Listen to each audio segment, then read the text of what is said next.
my basic question that I'm asking everyone is, have you seen a UFO yourself? Yes. So can I get your name? Stan Musselman. Okay. And your name? Rich Dolan. Okay. First of all, I want to know if you've had a UFO sighting yourself. Personally, no, never. Never. How about you? Maybe. Basically, my question to you is, have you ever seen a UFO? Not that I can say so specifically. I've seen a couple of strange acting lights in the sky, but then that doesn't overly impress me. Happy to agree to an interview with Kerry Cassidy about my work. Okay, so basically what I wanted to ask you is, have you ever had a UFO experience? I'm not. See, we're going to sound like absolute liars and lunatics. Up until now, I've had, the one thing I've prized is that I am the objective chronicler of your story. And now I am Alice through the looking glass. I have fallen in and I am furious. This one was a circular, like amber color type craft that was totally silent, and this was at night, and that's about it. What were you going to say? Oh no! I mean that's. That's like an incredible record, right? Pilots, people of that caliber, pilots, police officers, other types of professions, but specifically pilots. It really is very important because my position with MUFON, I'm the state director for Northern California. But overall, we have approximately 60 field investigator trainees, 20 field investigators. Our goal is to promote and develop more quality investigators as sightings are increasing.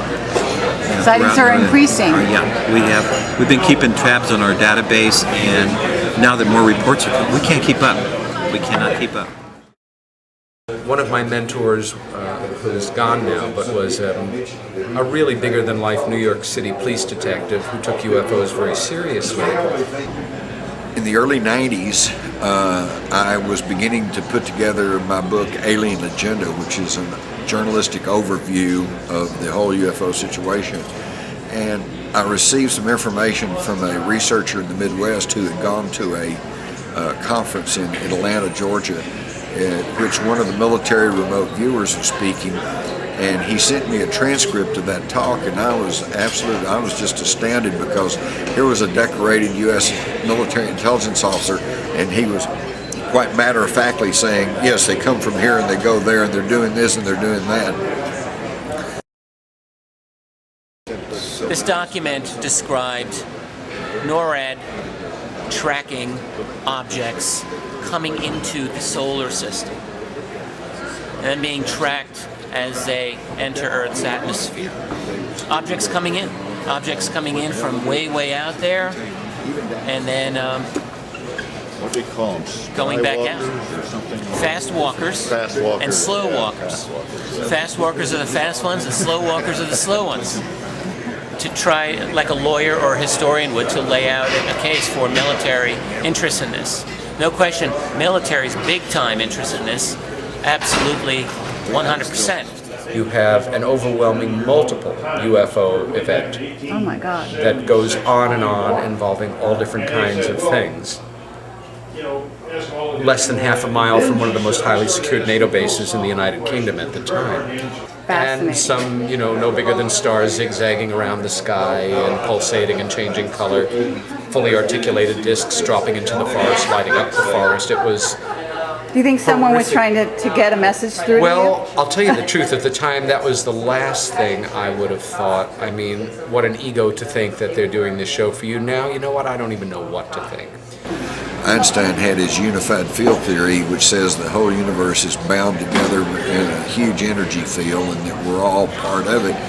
And to me, that helps us explain some, like, psychic phenomena. I think people who are sensitive can tap into the universal energy grid, and I think that that's why we have these thoughts and come up with some of these concepts, I know. But I had a very dramatic sighting as a youngster growing up in a village on Long Island about 30 miles east of Manhattan with one of my sisters, and it was so overwhelming to me. I was a very straight kid, and the adult world said these things were nonsense, and I never questioned it. And all of a sudden, there are 5 silvery white disc-shaped objects on a clear blue sky that have come in at a high rate of speed and just stopped over the neighbor's house. And you can, they're ellipses, they're like tipped dinner plates, and they're in a very precise military V formation. And you could actually make out what we could only read as, you know, little yellow details on the edge that might have been windows. And it fried me. It absolutely upset me so much that, having had what I would call a very happy childhood overall with minimal trauma, I repressed the memory. I was walking with my son, who was very small at the time, in my town in Rochester, New York. Saw a very intensely bright object in a beautiful blue sky, very unusual, and it actually transfixed me. So I'd never seen an object this particularly bright. Stopped, looked up at it, thought this is very odd. Even if it's a reflection, it's one like I just had never seen. And it was almost as if I couldn't stop looking at it. My poor son, who was 3 years old, sees his father standing like a statue. And I think he was getting a little nervous, and for about a split second I turned to him to reassure him everything's fine, and the object was gone. Gone. There was nowhere for it to have gone. It was very bizarre. There were no clouds in the sky. It was as if it just winked out, and I thought, damn it, why could I not have seen it just go away? That was bizarre. I don't really know what that was. Did it have definition? No, it did not. It was a bright, it was a real object. It was a craft, and it seemed like it was reflecting intensely. I've speculated it could have been an ordinary aircraft that just hit the sun's glint in a certain way. But on the other hand, and so people said there was something outside. Everybody was outside watching it from the walkway in front of the river there. And I went out, and sure enough, there was a object hovering off in the distance at maybe a couple thousand feet. And I actually saw it in the binoculars, and it was dark. It had some protrusions. It was not moving. It was very hard to explain. It was certainly not a plane of any kind. It was not a balloon. It looked along the lines of a probe that we occasionally got some photographs of that can just park itself for a while, and we watched it. It stood there for a good long time. That was it. No lights, just a dark object with some shape and some protrusions. Very strange, and people were pretty excited about it. I did see it in the binoculars. That's as close as I've come to anything we could call a UFO. But the nature of what I've been involved in has unfortunately limited my ability to go out and just have fun with this stuff. Mm-hmm. What do they say about the twining method? What would they... I'm trying to think of one recent guy that I corresponded with. Oh, they take it as a given. Many of them take it as a given that the military was taking UFOs serious. Oh, yeah. In the beginning, there's no question about it. Yeah. Some will say... or is. Was or is, you said? Yeah, taking real... Well, definitely was. So then the question would be, is there anything that caused them to change their tune and not to take it seriously? And frankly, there is nothing. There is no credible study. You can't. Some people point out the so-called Robertson panel in 1953. No, sorry, that did not end the military interest in this. Not even close. Or the so-called Condon Committee report of 1968-69. But that didn't end it either. They're still interested. There's been no reason for the military to change their tune. But ultimately, I'm a political activist. I'm not leading people to nirvana, and I'm not leading people to a higher consciousness. I'm trying to change government policy. That's pretty nuts and bolts, right? Laws. I mean, you can have a wonderful spiritual sense, and they can pass a law and ruin your life real fast. There's a self-disclosure process which is required. That it's being pushed by various forces, including ETs, meaning the human race acknowledges to itself fully formally that the ETs are here. And thus, and then we digest that, with books and TV and movies and stuff, but in a acknowledged world, not in a we don't know world. And that will take 4 or 5 or 6 or 7 years, whatever. And when that is done, and we've gotten kind of pretty comfortable globally, all religions, all races, with this, then the ETs can have full contact and they'll come down. Makes total sense to me. And the way it's working out, if you have disclosure within the next year to 2 years tops, which I think is likely, and then about a 5-year digestion period, well, the ETs make formal contact in 2012. I'm always kind of amused by that. And that would be the paradigm change. While the disclosure event would be the most profound secular event in human history, the formal contact event will trump it. But it will be anticlimactic in a sense if we in fact have gone through the self-disclosure process and digested this and got used to it. But yet ultimately very profound. And so it's really not a hard thing for me any longer to accept that there are other beings that are inhabiting this world here with us, and indeed they're not just visitors. They live here. That's what I think. I think they're here. The new world which disclosure will present to us will formally begin with formal contact. Is that the new world that the prophets and the Mayans and others have said is going to happen? The end of one world, the beginning of a totally new world, the world in which we are in fact part of a galactic reality, formally part of a galactic reality.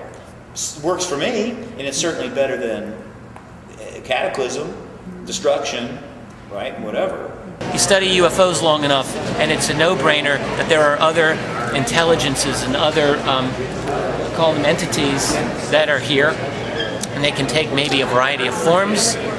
Maybe they're not all physical, right? Or It's a pleasure talking to you. Thank you, you too, my friend. There's such intelligent people here, the speakers. You know, the best thing about conferences like this is we are in a zone where you can have the everyday courage to discuss absolutely anything that you want to without fear of ridicule or funny looks. It's still what's best about America for me, that we can exchange ideas freely so far. You know, I understand people, somebody has told me recently that even the books you take out from libraries are being monitored in certain cases. Yeah. And they say now that they backed off of that, but I don't believe it. So I got in touch with this military officer, and all of a sudden I was in touch with several of the people who were with the Army's remote viewing unit, and I began to put all that together in a book, and I thought this is going to be my big scoop. But even though I had a contract and the book had passed the legal vetting, they canceled it and censored it at the last minute, just like they've done 4 other of my books. I want to hear about. I believe people should be prepared and willing to sit down and talk about anything. You're here, you may only be here once, so why have this whole list of subjects off limits? What are you afraid of? Words are going to destroy you? I correspond with a number of people who do military history and aviation history, most definitely. And what you find with these guys is many of them are covertly very interested in this topic.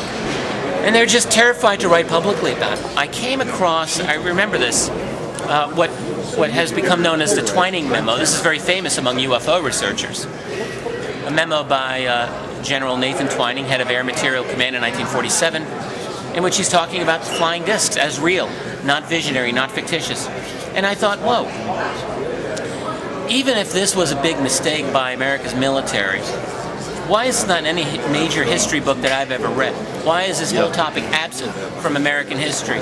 And that was a very simple, little, naive, innocent question. And I thought, I would like to know, did the U.S. military ever take this topic seriously, ever? And if they did, I want to know what they thought about it. And so that just started this sojourn, which has lasted over 10 years. And of course, the quick answer is, the documentation on this is open and shut. There is no question. They are hundreds and hundreds of military documents we have, courtesy primarily of the Freedom of Information Act, which show maybe not the smoking gun, maybe not, you know, the aliens are here, boss, what do we do now? But there are many documents that are one cut below describing amazing military encounters with these objects that are disc-shaped, detailed descriptions, amazing maneuvers, zigzag, stop on a dime, the whole thing. That just is not supposed to be possible.